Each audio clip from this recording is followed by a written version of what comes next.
வணக்கம் மக்களே, இன்றைக்கி என்ன வீடியோனா பனங்கொட்டையை எடுத்து நம்ம வெட்டி சாப்பிட போகிறோம்.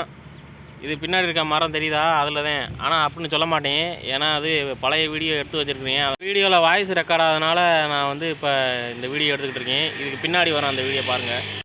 ஓகே, வாங்க வீடியோக்குள்ளே போகலாம். எங்கள் ஊரில் இருக்கிறதே ஒரு 4-5 பனை மரம் தான். அதில் இந்த ஒரு பனை மரத்தில் தான் கீழே விழுந்து கிடக்கு கொட்டையெல்லாம். நான் அதை பிறக்க போனேன்.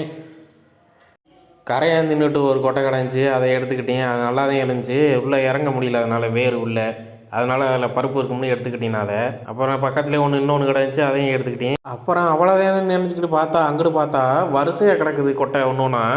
அப்புறம் போய் எடுத்து ஒன்று ஒன்றா எடுத்து பார்த்தேன். 1-2 தான் நல்லா இருந்துச்சு. மற்றதெல்லாம் அப்படியே கரையான் தின்னுட்டு முளைக்காமல், ஒழுங்காக மழையெல்லாம் நனையாமல், தண்ணியை உள்ளே வேறு இறங்காமல் அப்படியே இருந்துச்சு. இந்த இடத்துல ஒரு சம்பவம் ஒன்று நடந்துச்சு. நீங்கள் உங்களுக்கு கேமராவில் தெரியாது கண்டிப்பாக. அந்த பனங்கொட்டை கிடக்கிற இடத்துல வேகமாக போய் எடுக்கலாம்னு நான் போனேன். சரட்டுன்னு அந்த பனங்கொட்டைக்குள்ள இருந்துட்டு ஒரு செய்யா ஒன்று ஓடிடுச்சு. ஜஸ்ட்டு மிஸ்ஸு கொண்டு போய் கையை வச்சுருந்தேன்னா நான் அவ்வளோதான், எனக்கு கடிச்சிருக்கோம்.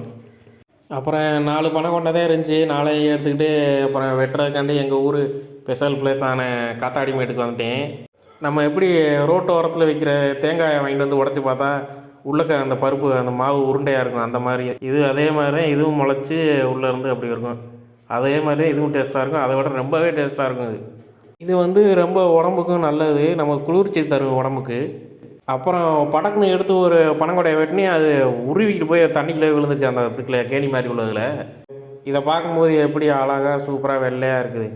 ஆனால் என்ன, 4 கொட்டை எடுத்தேன், 2 கொட்டை தான் நல்லா இருந்துச்சு. ஒன்று பூச்சியாக போச்சு, ஒன்று தண்ணிக்குள்ளே போய் டொம்புன்னு கீழே விழுந்துருச்சு. அப்புறம் எல்லாத்தையும் உள்ள மாவெல்லாம் எடுத்து துண்டில் போட்டு சாப்பிட்டு எல்லாத்தையும் ஒன்றும் இல்லாமல் எல்லாத்தையும் சாப்பிட்டேன். சூப்பராக இருந்துச்சு, இனிப்பாக இருந்துச்சு. நான் கூட நல்லா இருக்காதுன்னு நினச்சேன். நல்லா டேஸ்ட்டாகவே இருந்துச்சு. மாவு இனிப்பாக கிழங்கா போயிருந்துச்சுன்னா, கிழங்கா மாதிரி இருந்துச்சுன்னா அந்த இதில் கொட்டையில் ஒன்றுமே இருக்காது, தனியாக போயிடும், அப்படியே அணுகி போன மாதிரி. இது கிழங்கா மாறல, அதனால நல்லா இனிப்பாகவே இருந்துச்சு, சூப்பராக இருந்துச்சு. ஓகே மக்களே, அவ்வளோதான் இந்த வீடியோ. ரொம்ப சின்ன வீடியோ தான். பிடிச்சிருந்தா லைக் பண்ணுங்கள், சப்ஸ்கிரைப் பண்ணுங்கள்.